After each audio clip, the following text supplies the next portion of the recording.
Of U.S. troops in Afghanistan. Seeing the Taliban return to power so quickly is tough for a lot of people to watch. Fox 9's Rob Olson joins us live now. So Rob, so much time, so much money, so many lives lost here. It must bring a lot of mixed feelings about what should have happened. Yeah, 2 decades of investment in Afghanistan in terms of lives interrupted, in terms of lives lost as well. And the question is, did this have to happen? Was this inevitable? Should we have done things differently? As the frantic evacuation quickly unfolds in Afghanistan, so many who served there over the past 2 decades now deal with complex and mixed emotions. Everybody over there gave some, and some gave all, to hope that the world will be a better place.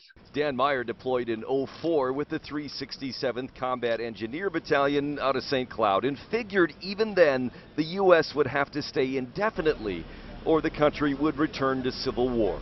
I would say 90% of them wanted us there to help ensure that they would go back to the freedoms that they used to have. We should have left in 2003. Really? We'd finished what we came to do, which was hit Al-Qaeda. Bill Dabney, now retired in Minneapolis, also spent time in Afghanistan during his 27 years as a Foreign Service officer. I think we should have seen it coming, but we had convinced ourselves that the training of their armed forces had had some serious impact and success. He says the speed of the Taliban's advance shows a huge intelligence failure to recognize deals they've been cutting with tribal leaders, but believes the Taliban's return to power was likely inevitable no matter when we left.